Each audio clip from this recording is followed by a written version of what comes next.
Hi YouTube, Darth here. This is What's Up Wednesday, where I talk about topics off the top of my head and answer your questions from the previous week. This time around, I'm going to talk about summertime radio silence from DICE surrounding Battlefield 5 and what I think we can expect in the next few weeks. After that, I'll get into your questions. So first up, where's DICE been the last few weeks? I think the last official communication we got from them was the result of the alpha, followed by a rehash of an article that had been released earlier in June. My first guess would be that they're too busy with creating Battlefield 5 and that we won't hear more until a much later blitzkrieg of information after Gamescom in Germany. There certainly seems to be a precedent for dropping all the information about the game at the last possible second and then spending all the marketing dollars all at once. It could also be that it's simply not a priority for them to even put a drip of information out there in the community. They reposted that article from earlier, and it only managed to give them grief because nobody proofed it until after people started wondering why Grand Operations wasn't going to be launching with Battlefield 5. So I guess no news is good news, or better not to rock the boat if you've only got a skeleton crew on your marketing push. Obviously some floodgate will open in good time, but it's a bit weird that there was much more information released earlier in this year with EA Play and then literally no follow-up this summer. I recall back when Battlefield 4 was running up to release, there were gameplay breakdowns of new systems that would be in Battlefield 4. For example, they detailed how infantry and vehicle gameplay was changing from Battlefield 3 with some very insightful posts. Obviously this requires developer time to get right, but it seems like it's free marketing for a game that is currently running on radio silence. I've mentioned in my previous Battlefield 5 videos that DICE is really going to have to show off some meat for this game. Gamescom is only 2 weeks away and the follow-up alpha and beta are not far off either. There were a lot of features that were teased around EA Play that we've seen nothing for in Battlefield 5, and like a good fan, I really can't wait to see some of them. Off the top of my mind, customization was one of the biggest things they've talked up, and there's really no concrete communication on how any of that is going to work. Short of vanity customization, which I honestly have no interest in. Speaking of vanity customization, it's one of those things that are really fascinating to me. You're either into it in games, or you're not. I think third-person games like Fortnite have a much easier time of selling vanity to players, as in Fortnite you see your character at all times. Even Overwatch does a good job of it, as you frequently see your own character, and it also does a good job of being visually distinct between vanity skins. I don't get that sensation from Battlefield, and I definitely didn't care in Battlefield 1. But there are some people that do. I find it curious because I'm one of the more engaged Battlefield players, and I've never had the desire to pimp out my outfit or weapons. I also think that the variety of vanity customization in Battlefield 1 is inhibited by its historical roots. Overwatch and Fortnite are free to go nuts, while Battlefield in theory has to keep it somewhat muted. And I think this is where some donkey boys get a little too concerned for the wrong reasons about Battlefield 5. But back to my main thought, this is an area of the game that has been talked up a lot and that we've seen literally nothing from. The vanity customization of Battlefield 5. What form will it take? Who knows? We've seen nothing but trailers. As for Battlefield 5, I'm not really that worried about the vanity customization. What I care about is the gameplay. Give me solid gameplay and I'll pretty much take whatever else it dishes out. So now let's answer the past week's questions. First question is from GH. Hey Darth, hope you're having a good week. My questions are, is the different conquest in BF1 one of the reasons why you don't play/enjoy the game? Also, have you seen the World War III game? If yes, are you interested in the game? I've got to say that Battlefield 1's Conquest is probably one of the greatest mysteries of that game. I hand it to DICE for trying something new, but the strange thing is why they didn't change it after it conclusively was proven to be a detriment. How did it make it as far as the open beta before somebody realized that planes were pointless in Conquest? Since kills did not count in the beta version of Conquest, what were they supposed to do? Another thing that always bothered me about Battlefield 1 Conquest was the concept of behemoths. They always arrived when it was too late to do anything, which is partially a consequence of the scoring method, and were an unfun annoyance to the team that had been winning up to that point. It reads well on marketing materials, but it isn't much fun the third time you get blown up by a guy in a turret 300 meters away. Somebody must have really loved the AC-130 in Battlefield 3 and 4, and I place the blame squarely on the community for wanting more of that.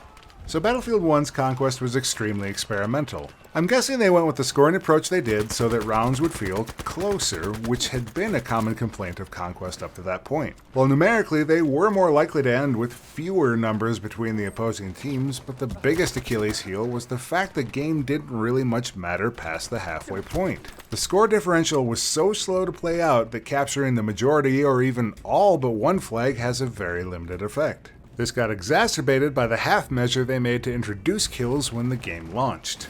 With more tickets and kills counting, now you could have blowouts again, but the fundamental scoring method in Conquest meant that games were never really that close. Conquest works in Battlefield because in some exciting cases it can create a lot of tension around score at the end of a round.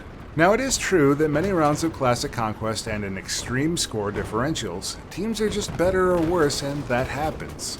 But when you know nothing past the halfway point in a round matters, that just kills all the fun.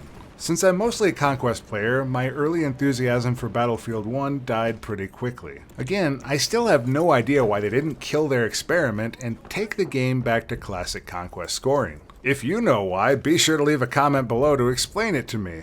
As for your second question about the World War III game, I saw the trailer but haven't been following the developer commentary. Unlike DICE, they've been pretty hot on hyping their game. Honestly, it has an outside chance of being good, but I think some folks might be taking their hype train to levels of nirvana that are as yet unwarranted.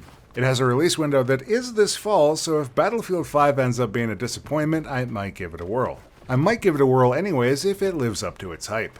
Next question is from David Gillum. Hey Darth, long-time sub but first-time poster. So I recently picked up Star Wars Battlefront 2 on PlayStation 4. It was on sale for £15, so I thought what the heck. The gameplay is surprisingly fun, but I must be honest, the amount of content in the game is abysmal. There is one large-scale game mode in Galactic Assault. There are 3 smaller-scale game modes. You can't play co-op horde mode with friends online. There are different weapons for each class, but you unlock each of these as a tier, and there are only 4 tiers, so 4 unlocks. My biggest gripe is that while I hated Premium, at least we had way more in-game modes and maps to be played in the first game. My worry is that Battlefield 5 monetization will fail in a similar way and we will end up with less content. Unhappy face. Thoughts?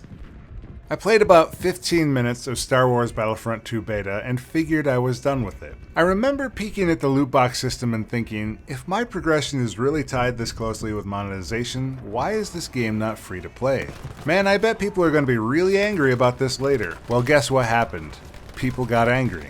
People got so angry that I actually bought the game just to see what EA had done so wrong. Honestly, it got taken to ridiculous levels, but I also found the gameplay itself to be somewhat unsatisfying. It definitely has a lot of great production quality and Star Wars appeal, and I did end up playing all the way through the single-player campaign, which was pretty good in places, despite being short. I didn't find the multiplayer as lacking in content as the first game felt when it launched. There weren't a huge volume of maps, but it didn't leave me wondering where the rest of the game went. Unfortunately, the multiplayer gameplay wasn't terribly deep or engaging and gets repetitive pretty quickly. Battlefield 1 got a little more mileage than Star Wars, but not by much. I can see a little bit of a pattern emerging here where we've had 4 flop releases in a row. Hardline, Battlefront, Battlefield 1, and Battlefront 2. Though to be fair, calling these games flops is an extreme exaggeration as collectively they've sold tens of millions of units. But when we're done playing them after just a few days, weeks, or a month, compared to games that came prior, they certainly seem like a flop.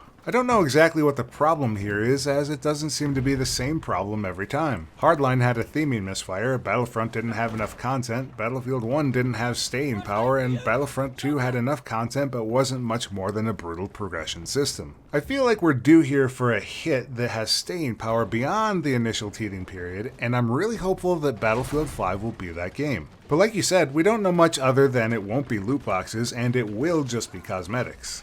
I just hope it's deeper than its predecessor, otherwise it's going to get real samey really fast. For the final question, I've got one from Arzang02. Hey Darth, do you like the idea that the speed at which tank turrets turn is based off of real life rather than your sensitivity? Like you can have your sensitivity at 100% and you can turn the turret extremely fast to respond to threats. Maybe there should be a limit on how fast it can turn and the acceleration of turns all according to real life ones.